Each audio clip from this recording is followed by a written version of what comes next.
बिहार में छात्रों की पढ़ाई और शिक्षक की नौकरी करना हुआ आसान।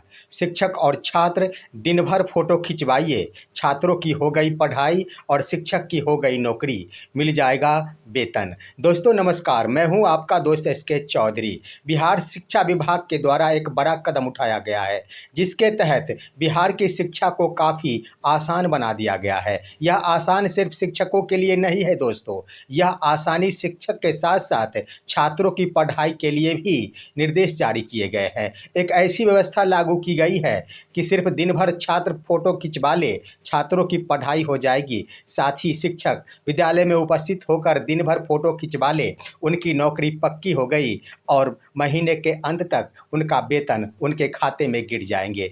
दोस्तों आइए आज के इस वीडियो में शिक्षा विभाग के द्वारा एक दिशा निर्देश जारी किया गया है, इससे संबंधित विस्तार पूर्वक चर्चा करते हैं। लेकिन इससे पहले अगर आपने अभी तक हमारे इस चैनल सुसत्य वचन को सब्सक्राइब नहीं किए हैं तो कृपया अभी सब्सक्राइब कर लेंगे। दोस्तों एक पत्र जारी किया गया है क्षेत्रीय शिक्षा उपनिदेशक तिरहुत प्रमंडल के द्वारा, जो पत्र भी आप देख लिए होंगे। अगर नहीं देखे हैं तो स्क्रीन पर देख लीजिए, यही वो पत्र है क्षेत्रीय शिक्षा उपनिदेशक तिरहुत प्रमंडल का। यह पत्र सभी जिला शिक्षा पदाधिकारी और डीपीओ को लिखा गया है और काफ़ी अहम बातों का उल्लेख इसी पत्र में किया गया है। दोस्तों सबसे बड़ी बात कि इस पत्र का फोकस ही है तस्वीर यानी फ़ोटो खिंचाया जाना, जिसमें छात्रों का भी फ़ोटो खिंचाया जाना है और शिक्षकों की भी फ़ोटो खिंचाया जाना है। सिर्फ दिन भर लगातार फ़ोटो पर अपना ध्यान फोकस करते रहना होगा। शिक्षकों की नौकरी हो जाएगी और छात्रों की पढ़ाई भी संपन्न मानी जाएगी। आइए सबसे पहले दिशा निर्देश 1 में लिखा गया है। क्या लिखा गया है? सबसे पहले दोस्तों फ़ोटो की चर्चा के बारे में कहते हैं तो शिक्षक जो ही विद्यालय में उपस्थित होते हैं वो अपनी फ़ोटो लेना, सेल्फी लेना शुरू कर देते हैं। यहीं से शिक्षकों की फ़ोटो यानी तस्वीर लेने की प्रक्रिया प्रारंभ हो जाती है। यानी ई शिक्षा कोष ऐप के माध्यम से अटेंडेंस जब बनाते हैं उसी वक्त फ़ोटो लेने की यह प्रक्रिया शुरू हो जाती है। उसके बाद यह पत्र जारी किया गया है जिसमें लिख दिया गया है सबसे पहले कि विद्यालय में 100% छात्रों को ड्रेस कोड उपलब्ध कराना, यानी ड्रेस में छात्रों की उपस्थिति सुनिश्चित कराना स्पष्ट लिख दिया गया है। यानी विद्यालय में जो भी छात्र उपस्थित होंगे सरकारी विद्यालयों में 100% बच्चे ड्रेस में उपस्थित रहनी चाहिए। यह जिम्मेदारी तमाम जिला शिक्षा पदाधिकारियों, डीपीओ और विद्यालय के प्रधानाध्यापकों को दी गई है। लेकिन इसी पत्र के दिशा निर्देश के क्रम में दूसरे दिशा निर्देश के द्वितीय उपकांडिका में लिख दिया गया है कि 75% उपस्थिति संबंधी कार्य का निष्पादन इसी 1 सप्ताह के अंदर कराना सुनिश्चित करेंगे। यानी कह दिया गया है, प्रधानाध्यापकों को आदेशित किया गया है कि छात्रों के लिए 75% उपस्थिति संबंधी जो कार्य है उसका निष्पादन 1 सप्ताह के अंदर कर ले। दोस्तों इसका मतलब क्या हुआ? इसका मतलब यही हुआ कि छात्रों की 75% उपस्थिति यानी जो छात्र विद्यालय में 75% उपस्थिति दर्ज कराए हैं उसकी सूची शिक्षा विभाग को भेज दिया जाए, ताकि शिक्षा विभाग ससमय उन्हें ड्रेस और छात्रवृत्ति का पैसा मुहैया करा दे। यानी यहाँ पर विभाग के द्वारा पैसों देने की बातें आती है तो मात्र 75% बच्चों को ही पोशाक की राशि दी जाती है, लेकिन बच्चों को ड्रेस कोड में उपस्थिति 100% बच्चों के लिए लागू की जाती है। आखिर यही है शिक्षा व्यवस्था। आप पैसा दे रहे हैं 75% बच्चों को, तो यहाँ पर ड्रेस कोड भी तो 75% बच्चों के लिए ही लागू होनी चाहिए थी। अगर आप 100% बच्चों के लिए ड्रेस कोड लागू करवाना चाहते हैं तो 100% बच्चों को यह ड्रेस का पैसा और छात्रवृत्ति का पैसा दे दीजिए। कोई समस्या ना तो प्रधानाध्यापक के ऊपर रह जाएगी, ना तो छात्रों के अभिभावक के ऊपर रह जाएगी।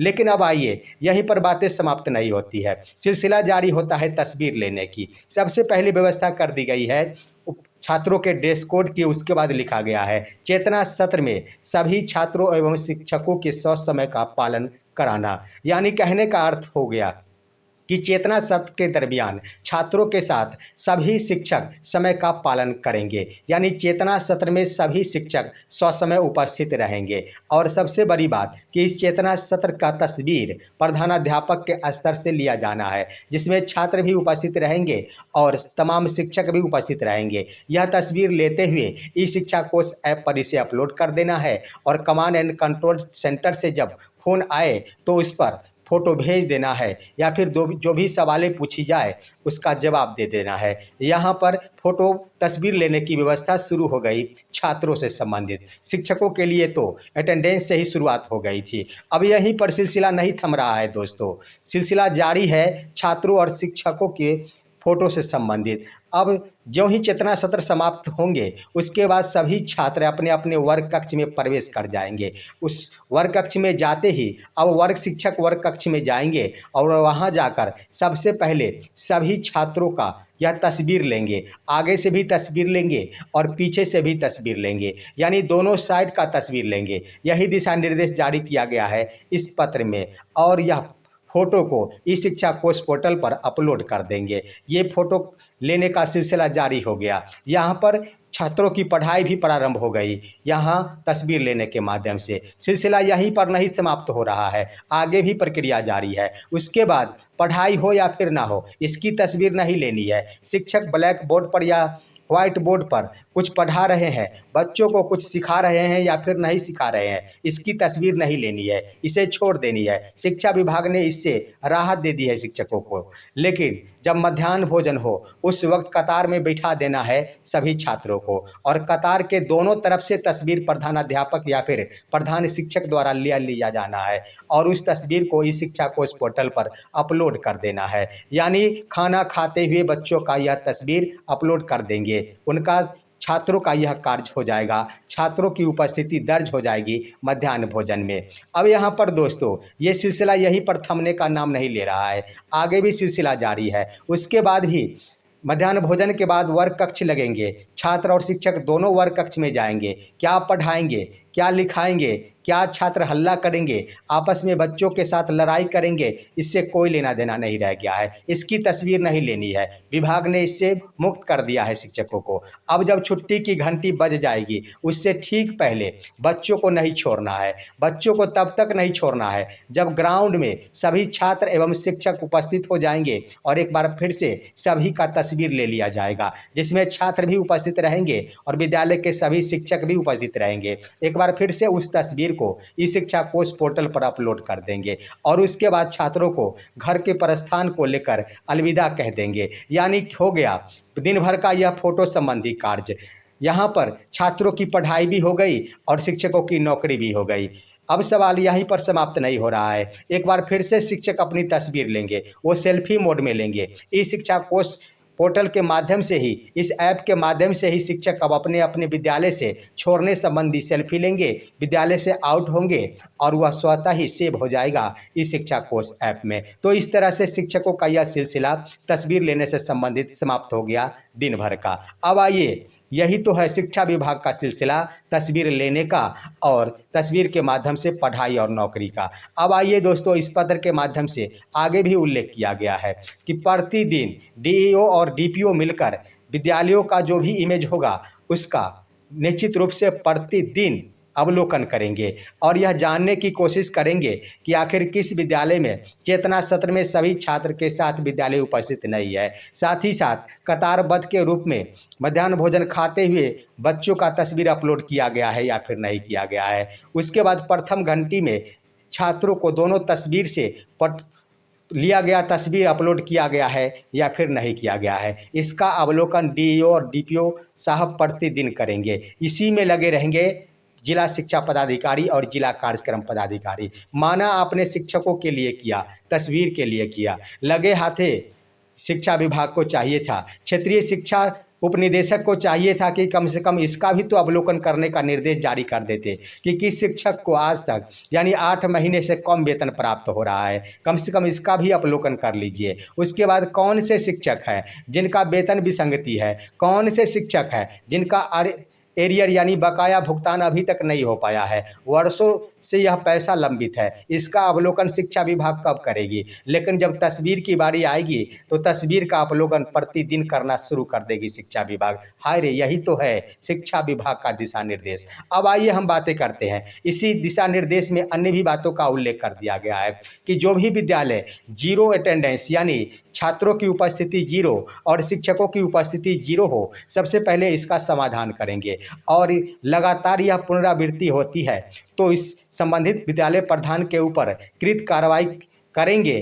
कार्रवाई करते हुए कृत कार्रवाई से अधो हस्ताक्षरी को भी अवगत कराएंगे। यानी जीरो उपस्थिति का मतलब यही हुआ कि अगर विद्यालय में छात्र नहीं आए और जीरो बच्चे हो गए या फिर शिक्षक छुट्टी में चले गए, सभी के सभी शिक्षकों को छुट्टी दे दी गई, तो इस तरह से या फिर किसी कारणवश पोर्टल में गड़बड़ी आ गई और जीरो संख्या दर्ज हो गया और यह लगातार प्रदर्शित होता है, तो संबंधित विद्यालय के प्रधानाध्यापक के ऊपर कार्रवाई होना तय माना जा रहा है। यही तो है दिशा निर्देश। विद्यालय में पढ़ाई हो या फिर ना हो, इससे कोई मतलब नहीं है। शिक्षकों के समस्याओं का समाधान हो या फिर ना हो, वर्षों से मानदेय लंबित है, इससे कोई लेना देना नहीं रह गया है। शिक्षकों का बकाया राशि लंबित है, इससे कोई लेना देना नहीं रह गया है। शिक्षकों का वेतन विसंगति है, इससे कोई लेना देना नहीं रह गया है। 8-8 महीनों से कम वेतन भुगतान हो रहे हैं विशिष्ट शिक्षकों का, इससे कोई लेना देना नहीं रह गया है। सिर्फ व सिर्फ तस्वीर लीजिए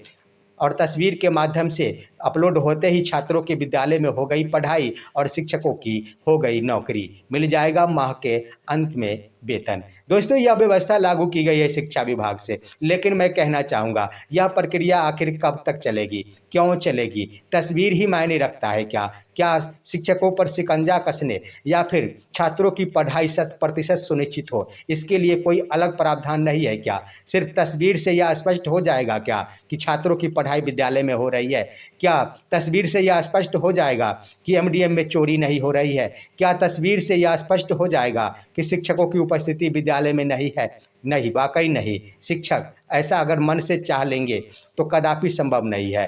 अगर चोरी पकड़ना हो तो इन मुद्दों पर नहीं, दूसरा नीति अपनाना होगा, तभी चोरी पकड़ सकते हैं। लेकिन चोरी पकड़ने से पहले राहत भी देने के लिए सोचना होगा। शिक्षकों की वर्षों से लंबित समस्याओं का निदान करना होगा, तभी तो दोनों पक्ष बराबर चलेंगे और तराजू का पलड़ा भी बराबर दिखाई देगा। अन्यथा यह दिशा निर्देश आखिर कहाँ तक लागू होगा, शिक्षक इसे कहाँ तक पालन करेंगे, देखना दिलचस्प बन गया है। दोस्तों, यही है आज का यह मीडिया जगत और शिक्षा जगत का दिशा निर्देश। आप सभी का इन मुद्दों पर क्या कहना है? अपनी राय कमेंट के माध्यम से अवश्य दीजिए। साथ ही साथ हमारे इस वीडियो को लाइक कीजिए और अन्य दोस्तों के पास शेयर कीजिए। और अब दीजिए अपने ही दोस्त एसके चौधरी को इजाज़त। हम फिर मिलेंगे आपसे अगले वीडियो में, तब तक के लिए नमस्कार।